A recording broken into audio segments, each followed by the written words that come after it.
looks like. Is this clear? Yeah? You reverse the arguments? No. The order is very important. So yeah, that's the actual signature. If you think about C and C++, the signature of the functions in C++ are mangled, right, to include the argument types, so you can have overloading. In C, it's just the function name. In this case, in Objective-C, the name of the method, the name of the function, actually encompasses the parameter names as well. So the name of this method is age. The name of this method is insert object at index. With the colons. Right, and the colons in between. Okay, any other questions? Yes, and please stop me at any time if you have any questions, and also if I talk too fast, I have a tendency to speak too fast. So if I'm talking too fast, please tell me to stop. Another thing that might actually be helpful is if you still consider in terms of when you're trying to pull apart some of these nested calls, and you'll see this as more as you look at more and more sample code. When you're trying to pull these nested things apart, keep thinking the left-hand side is the target, the right-hand side is the action. So in this case, you know that so what has to be on the left-hand side is the target, and what's in between these braces is the target. It doesn't matter what it is, we just know this is the target, and this is the message. And hopefully it resolves to an object. Right, exactly. And so then we move inside to the inside parentheses, or the inside braces, and see, okay, well, person is our target, is our object, and father is the message. That is hopefully going to return an object, target, message. And of course, if we wanted to, we could have written this in 2 lines, and first assigned the result of person father to a temporary person variable, and then called age on that. But this is shorter. But when you're starting out, it's often more clear for you to do it in separate steps, so that way you don't lose track of the nesting. Especially when you're debugging. If you're single stepping through and debugging, it's a lot more difficult to pull these nested messages apart than if you have temporary variables in between. Do you have anything else on this slide? Okay, so here is another function, another method that's a little bit different.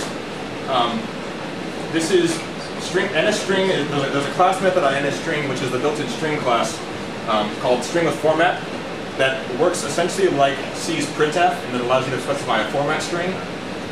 So it has this kind of unusual syntax where you place the format string to begin with, and then comma separate the objects you want to insert into the string. So that's just another example. But don't worry about that too much for now. Okay, so how do we declare a method? I'm going to show you how this is a simple no argument method defined on perhaps some tree class that returns how many children a particular node of this tree has. So I'm just going to kind of break this down piece by piece. So the first thing is we have a minus sign at the beginning, which indicates that this is an instance method. That is that you need a particular instance of the class in order to call the method. You can't just call it on the class itself. So we use a minus sign to indicate that this is an instance method. And then next, in parentheses, we have the return type. In this case, we're just going to use the primitive integer type. Again, since Objective-C is a strict superset of C, that means all of C's primitive types are built right into Objective-C. So you can use ints, you can use floats, you can use doubles. It has its own. Objective-C actually defines its own Boolean type, and I'll talk about that a little bit later. But you can also use C's bool if you want. And then after the return type is the name of the message. Pretty straightforward. Does anybody have questions about this sort of method declaration? Okay, cool. So now we're going to get a little more complicated. Or maybe not. We'll talk about the Java equivalent first.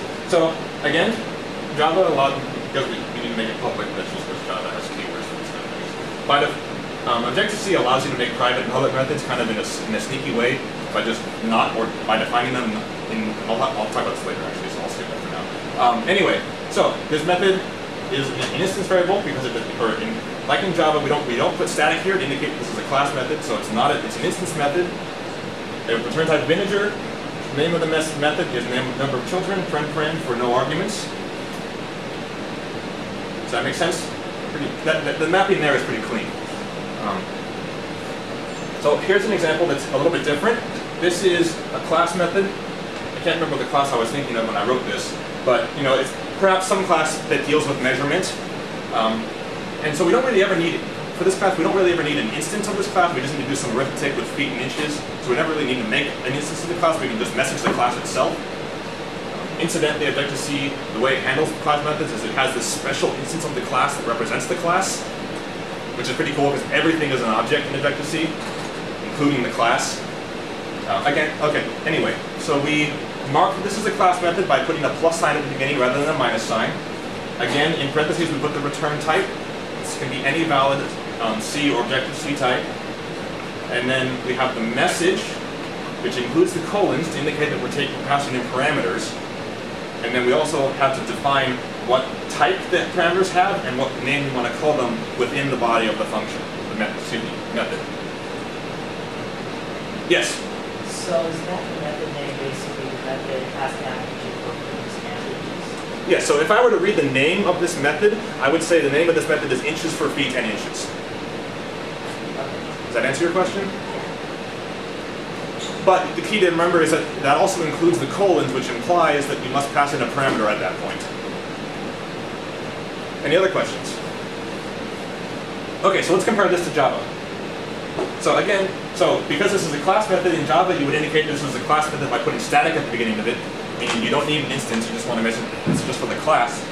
And again, I had to do some weird things with the method name. We call it inches for feet and inches. And then you have the parameters are int, feet, and inches, which should look pretty much the same thing as in Objective-C. Objective-C just makes the return, the types are always in parentheses, just kind of visually separate them. So that it's easier to tell what's what. Any questions about declaring methods? I'm sure you have them, but you'll make it. Hopefully it'll start to make more sense as you do it yourself. Okay, so how do we define an Objective-C class? Typically this is done using two separate files to declare the same class. We have the header file, which is publicly viewable. Everybody can see what's in your header. And usually all that you put there is a list of all your instance variables and a method and a list of all the methods you want to export that you want everybody to be able to see. The other side of the coin is the implementation file, which has a .m extension, which initially stood for .implementation, I believe. And this is where you put the bulk of your code. This is where you actually define your methods. This is where you assign your variables and all that. If you ever want to have a private method in Objective-C, you can just put it in the implementation file and not export it in the header. And you'll do some of that in the lab, too. Then doesn't it have to be above the other method? Yeah, and there's a way to get around that.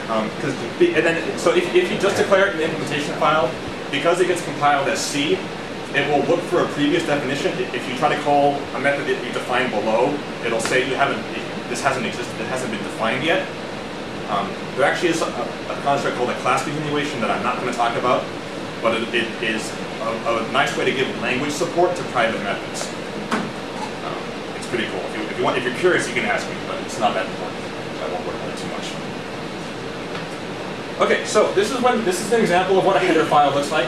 I'm defining my own really dumb image class. It's a 16 by 16 pixel picture that has a name. So let's kind of go through this piece by piece. You notice that the name of the file is myimage.h, which corresponds to the name of the class, which is myimage. But let's go in piece by piece. So the first thing we do at the top is we import Cocoa, which is Apple's library that they provide that allows us to use objectives, that allows us to use Cocoa classes like NSObject, which is the root class, like NSString, which is the built-in string class, and NSData, and a whole variety of other classes. The first line is with the @interface directive. So you'll see the @ sign a lot in Objective-C, and the reason for that is that when Cox and Love initially wrote their preprocessor, they needed some sort of indicator of what was Objective-C stuff and what was C stuff. So C, in its preprocessor, uses the hash mark at the beginning of all of its control statements. Objective-C uses the @ sign. So you'll see that all over the place. That just means that this is something specific to Objective-C that they introduced. So the @interface line says, I'm defining a class called myImage, and then the colon indicates the superclass of this object is going to be NSObject. Interestingly, you cannot define a superclass. You can just be your own. You can define your own root class. I highly recommend you do not do this, because that means that everything that you assume about your object, for example, memory management, you don't have. and you'll have to do yourself. But you can do it if you want. Again, I wouldn't recommend it. Following that, inside of curly braces are the list of all of your instance variables. And these are declared pretty much exactly like in C. You'll notice that objects are always declared as a pointer type. I'll talk a little bit about why in a little bit. But again, the neat thing is you can mix C types and vector C types. So we have a double character array, but we also have an object, and then a string object specifically. The reason for the curly braces is that this basically precompiles into a struct, because all objects under the hood are just a C structure. But again, that's implementation detail. It's not super important. I don't even know if it actually does that anymore. But that's why it has this appearance. Is that so? And then outside of the curly braces, you're going to put declarations for all of the methods you want to export. Notice that these are just declarations. You don't provide bodies for these. These are just declaring. I promise that I will make a method called this, and it better be an implementation file. Otherwise, when somebody tries to call this method, you'll get an exception. Okay, so what does an implementation file look like? Again, you'll notice the name is myimage.m. This is the complement file to myimage. The first thing we do is we have to import the header so that we know what class we're actually writing the implementation for. And then between @implementation of the name of the class and @end is where we insert all of our method definitions. And we write all kinds of Objective-C code to do this. I'm not going to go into any much great detail about the actual code. This code is not terribly interesting.